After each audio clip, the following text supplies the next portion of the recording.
سلام د نن سهار د 9 بجو خبرونو ته مو زه سمیع الله امیني هرکلی وایم. ولسمشرۍ ماڼۍ هغه اوازې رد کړې چې ګواکې راتلونکي ولسمشر ټاکنې به 3 میاشتې وځنډیږي.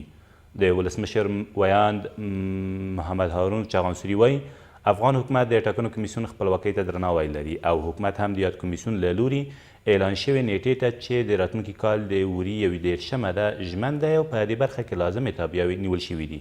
دا په داسې حال کې ده چې تېره ورځ د ټاکنو خپلواک کمیسیون یو ویاند ویلي و چې پر داسې طرحې کار کوي چې ښایي راتلونکي ولسمشر ټاکنې تر 3 میاشتو پورې وځنډیږي. حکومت وحدت ملی بر استقلالیت کمیسیون انتخابات احترام کامل داره و تاریخ برگزاری انتخابات ریاست جمهوری که از سوی کمیسیون اعلان شده یعنی 31 عمل 1398 برای برگزاری انتخابات ریاست جمهوری حکومت آمادگی لازم و تعهد لازم بر از او داره و خواهان عزیز که انتخابات ریاست جمهوری به تاریخ 31 عمل 1398 که از سوی کمیسیون اعلان شده برگزار شود. ولسمشر غنی وایي ساګنی ژمی باید د ځواکونو د تجدید فصل وي، کمانډویان باید متحرک شي او پر خپلې اصلي دندې چې د دښمن ځپل دي عمل وکړي. ښاغلي غني تېره ورځ د ملي دفاع وزارت د سوق او ادارې په مرکز کې د ټولو ولایتونو له امنیتي او دفاعي بنسټونو له مسؤلینو سره په ویډیو کنفرانس کې زیاته کړه چې کمانډویان د تعرضي حالت غوره کړي او د دښمن پر وړاندې د ځپونکي څوک په څیر واوسي. ولسمشر همداراز په ډاګه کړه چې ملي پوځ باید خوځنده وي او پوستې باید په سیارو بیزونو بدلې او د ملي امنیت له قطعاتو او ولسي پاڅون کوونکو د هم په بېلابېلو برخو کې استفاده وشي څو امنیتي تشه رامنځته نشي. زمستان باید فصل تجدید قوای ما باشه. کماندو باید متحرک شود و با وظیفه اصلی خود که عملات ضربتی و تعرضی و دشمنای افغانستان است متمرکز شد.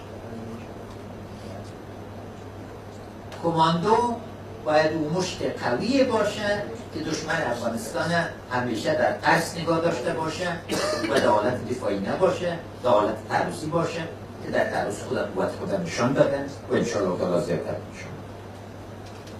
اردوی ما باید متحرک شد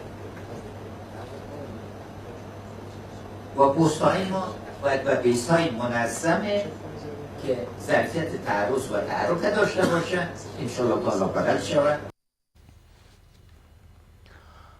د ملي یووالي حکومت اجرایي رئیس د موقت حکومت د جوړېدو اوازې مخکې له وخته وبللې. عبدالله تېره ورځ په یوې ناستې کې زیاته کړه په افغانستان کې له ټاکنو پرته بله لار نشته او د ټاکنو ځنډول د هیواد او خلکو په ګټه نه دي. نوموړي همداراز په ډاګه کړه هر څوک یا ډله چې په هر فکر کې وي او غواړي د افغانستان په راتلونکي سیاسي چارو کې ونډه ولري نو سیاسي بهیر ته د مخه او مبارزه وکړي. تر دې مخکې داسې اوازې خپرې شوې وې چې ګواکې په افغانستان کې د سولې ټینګښت په موخه به یو لنډمهاله حکومت جوړ شي څو راتلونکو ولسمشر ټاکنو ته په بې پرې توګه مواقع برابر شي.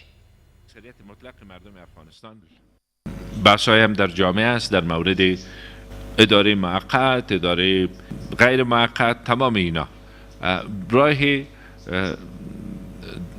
دوام پروسه سیاسی انتخابات و برگزاری انتخابات است. وقتی اگر انتخابات از سر راه به دور بکنیم تمام پروسه تمام امی جریانی که آمده مشروعیت خود از دست میده.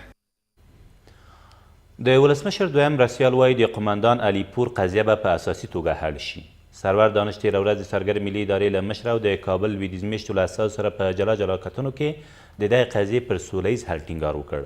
د ولسمشر د دویم رسیال د رسنیو دفتر مسؤلین وایي په دې ناسته کې له قماندان علیپور سره هم پر ټلیفون خبرې وشوې او هغه له خلکو وغوښتل چې آرامتیا غوره کړي څو له دغه وضعیته د ناوړې ګټې اخیستنې موقع برابره نه شي.